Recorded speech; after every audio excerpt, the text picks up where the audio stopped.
Police say this is a Facebook Live video of a criminal on the run. Officers say the man behind the wheel is 23-year-old Terrence Matthews. With Livestream now more popular than ever, there have been some truly horrific and shocking things captured live on camera throughout the years. As dozens of people watched in real time, there have been killers who took innocent lives and even victims who have recorded their own deaths. Okay, we got action. We got action.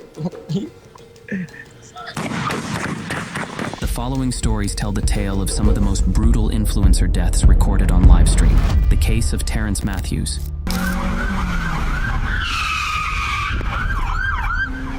That was the dramatic end to a police chase in South Jersey, live streamed on Facebook. Today, we've learned Terrence Matthews, who investigators say killed his ex-girlfriend's grandmother and 9-year-old brother in Willingboro, stands accused of yet another murder. One day in June of 2019, people were scrolling through Facebook like normal when all of a sudden they came across a Facebook Live that could be described as nothing short of horrific. It was a live stream posted by a 23-year-old man named Terrence Matthews. At the time, Terrence was a suspect in a violent altercation in Wellingboro, New Jersey that happened a few months earlier. During this altercation, a firearm went off multiple times, striking and killing a 21-year-old man. At the time, nobody was arrested because it would take time for the cops to finish going through all the evidence. However, it was well known that Terrence was the likely suspect. Flash forward to June, when Terrence went on a shockingly evil rampage that he would end up sharing on Facebook for all the world to see. The day started with Terrence going to the home of his ex-girlfriend, a 22-year-old woman named Chrissy Williams. In front of Chrissy, he did the unthinkable. He attacked her 68-year-old grandmother, Jennifer Vassell, and 9-year-old brother, Ishan Mathlin Jr., drowning them in a bathtub. Chrissy watched in horror, helpless, but Terrence wasn't done yet. He grabbed Chrissy, held her at knife point, and forced her into his car. Over the next several hours, they drove to multiple places, including a Dunkin' Donuts and a Wawa store. It was at Wawa where Chrissy finally saw her chance. While Terrence was distracted, she ran to an employee and screamed for help. 911 was called, and Terrence fled. But instead of laying low, he did something utterly unthinkable. While hiding from the cops in his car, Terrence went live on Facebook.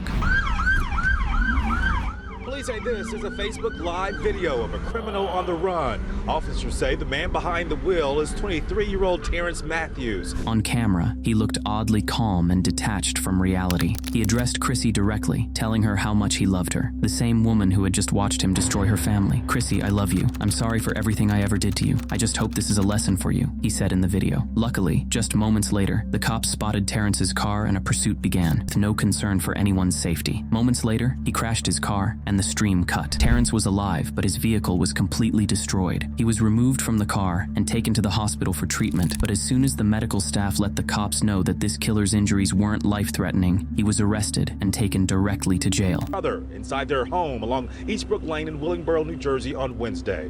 Before that wild chase, police say Matthews left behind a gruesome crime scene at the home along Eastbrook Lane. Once inside, investigators made the gruesome discovery. They say they found the bodies of 68-year-old Jennifer Vassell and her grandson, 9-year-old Ishan Mathlin Jr. Terrence ultimately pleaded guilty to the murders of Jennifer Vassell and Ishan Mathlin Jr. He also pleaded guilty to the murder of Deval Williamson, the man he had killed in that violent incident from months earlier. He accepted a plea deal that gave him 60 years behind bars, avoiding life without parole. The incident left shockwaves throughout the community, which neighbors claim typically wasn't a very crime-ridden area of the city. It's very quiet around here.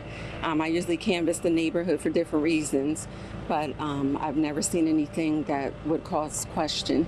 Yeah, no, I don't want to think about it.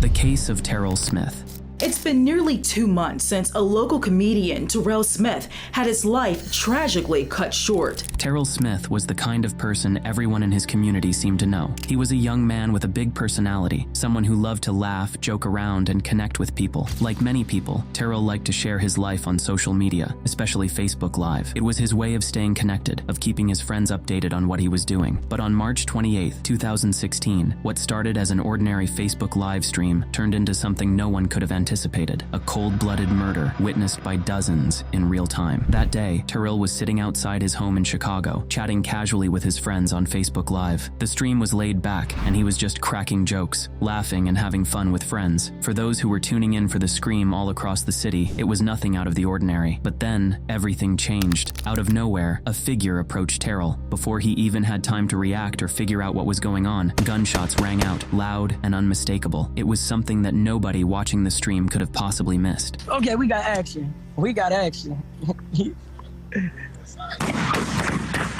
Right before his followers' eyes, Terrell was shot and killed as he used Facebook Live outside his family's Ypsilanti house on June 28th. After the shots rang out, those watching the stream in horror saw as the camera jerked and chaos could be heard erupting in the background. Terrell dropped the camera and fell to the ground. It was clear he had been hit. The gunfire didn't stop immediately. It was relentless. And then there was silence. The camera, still live, showed Terrell collapsed, motionless. The video didn't cut off. For agonizing moments, people watched, hoping it was some kind of mistake. They hoped that Terrell would move and that it wasn't as bad as it looked. Unfortunately, though, Terrell had been killed. I'm hurt, I'm confused, but I'm not angry because they know not what they do.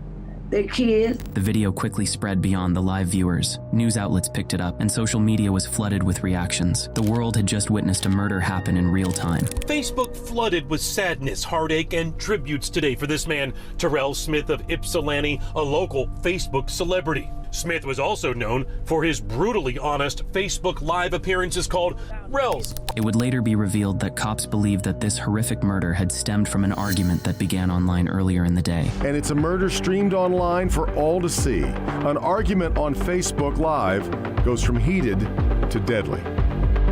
And we begin in Ypsilanti, where that deadly shooting captured on Facebook Live has left the community stunned. The victim had become somewhat of a local celebrity because of those live feeds. Yesterday, that all came to an abrupt and tragic end. Sean Lay live with this story tonight with more on what escalated all of this. Sean. Let's talk about that escalation, Devin. Terrell Smith was on his Facebook Live talking to the camera. He was in a heated exchange with someone who was making comments as he was going live. Minutes later, someone drove right up to his house in Ypsilanti. More than 30 shots were fired. It is haunting now, knowing what ultimately happened to Terrell, to watch the recording of that live stream from earlier in the day before the murder. While Terrell didn't seem overly concerned as he was streaming, we now know that someone was commenting on his Facebook Live and threatened his life. While what exactly it is that started this argument isn't clear, Terrell notices these comments and claps back at the person threatening him. Corner. Tuesday, Smith took to Facebook Live for another edition, at first expressing his loyalty to Ypsilanti. What make y'all think, because y'all moved, that y'all better than Ipsy? Y'all ain't better than Ipsy, y'all product of Ipsy. Then Smith exchanging words with someone who was commenting on his Facebook Live and making threats. Now you on Facebook, I'm riding around with 60 shots.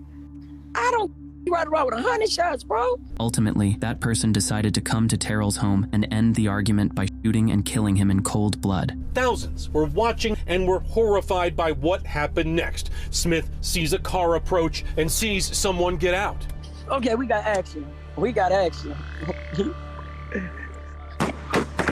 Smith was shot and killed. The shooting is not seen on camera, but we will warn you, just the sound of the gun violence is disturbing enough. We will only play a moment of the 30 rapid-fire shots. A neighbor can be heard frantically calling 911. Somebody been shot. The horrifying video seen 37,000 times before Facebook was alerted and took it down. Even though Facebook worked hard to take the video of the shooting down as soon as possible, there were some people that screen recorded the horrific footage and shared it in other places on the internet. Meanwhile, investigators were quickly able to identify several people who they believed were responsible for the violent incident. Those people were arrested and taken into custody as the investigation continued. However, there was one suspect that the cops struggled to locate. That was 19-year-old Corian Brown. He was the person who cops believed fired that fatal shot that ultimately killed Terrell. His image was shared on local news stations in hopes that someone would recognize him and may know something about his whereabouts. In a shocking twist, it was revealed that Corian's whole family was close with Terrell and his family. This made what Corian was accused of all the more tragic and upsetting. Investigators have identified and taken several people into custody for their part in this crime. But the search continues for this man, 19-year-old Corian Brown, who has been identified as the murder suspect. Terrell's mom says she knows Corian and his family. I know the whole family. They know me. We know their history, they know our history. What could have possibly made Corian so angry that he felt like this was the best way of handling the disagreement he had been having with Terrell? With still more questions than answers, the cops continued their search for Corian. The U.S. Marshals tell Fox 2 that they have ramped up their search for Brown. It's believed that the fatal shots were fired over an argument that took place over Facebook. That's when Brown allegedly went to Terrell's house and shot and killed the victim as he was using Facebook Live. While Terrell was a well-known jokester and comedian throughout the community, his mother says that it is possible that not everyone understood his jokes. Maybe Corian had taken offense in something that Terrell said that meant to be lighthearted. Looking back now, she says she wishes her son hadn't gotten involved in Corian and his family in the first place. She warned Terrell that Corian might not understand his humor the way he intended it. Terrell's mom says not everyone found the humor in her son's comedy routine, which was sometimes filled with insults. But she says Brown and his family also used insults to attack Terrell and his family. I'm gonna tell you, I love my son, he's gone. But a lot of times I would tell him, Terrell, don't argue with these people. They didn't take it like he took it.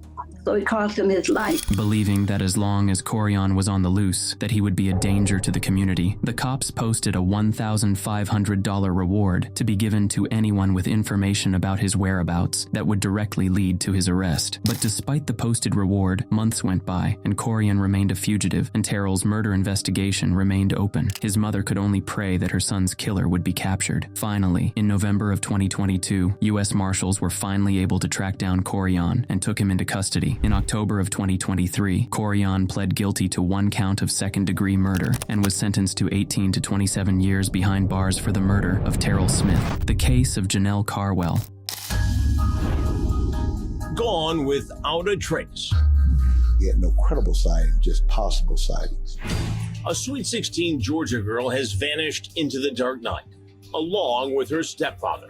I've been calling and texting and leaving messages and nothing. On April 21st, 2017, in Augusta, Georgia, the Carwell family was supposed to be celebrating a joyous occasion. It was Janelle Carwell's 16th birthday, a milestone for any teenager. Janelle was a bright, hard-working young girl who had big dreams for her future. She was an honor student, well-liked, and incredibly ambitious. Her dream was to become a doctor one day, and she was already on the path to success. The day had been filled with the usual birthday cheer, family, friends, laughter, and celebration. There was no sign that anything was wrong. She had not reporting any problems to anyone. The neighbors saw nothing. They were having a cookout. She was inviting friends over. So it was nothing for us to suspect that there was something going on. To everyone around her, Janelle seemed happy and content, enjoying her time with those she loved. But as night fell, something happened that would change her family's lives forever. That evening, according to Janelle's mother, Tanya Tripp, Janelle and her stepfather, Leon Tripp, left the house. Tanya told police that Leon had received a call from a friend who was having car trouble late at night. For reasons that never made much sense, Janelle decided to tag along with Leon to help. Tanya explained that Janelle was good with GPS directions, and Leon might have needed help finding the stranded friend. This was a strange story. Why would Leon take his teenage daughter out in the middle of the night for something like still? But Tanya insisted this was normal for their family. Hours passed, then more hours. Tanya grew worried. She tried texting and calling both Leon and Janelle, but there was no answer. As the night wore on, her worry turned to full-on panic. By morning, neither Janelle nor Leon had returned home. Tanya called 911 to report them missing. Yes, ma'am. I was calling to report a missing person. Give me 1 second. I pray to God that they not, but it's not like them not to answer the phone.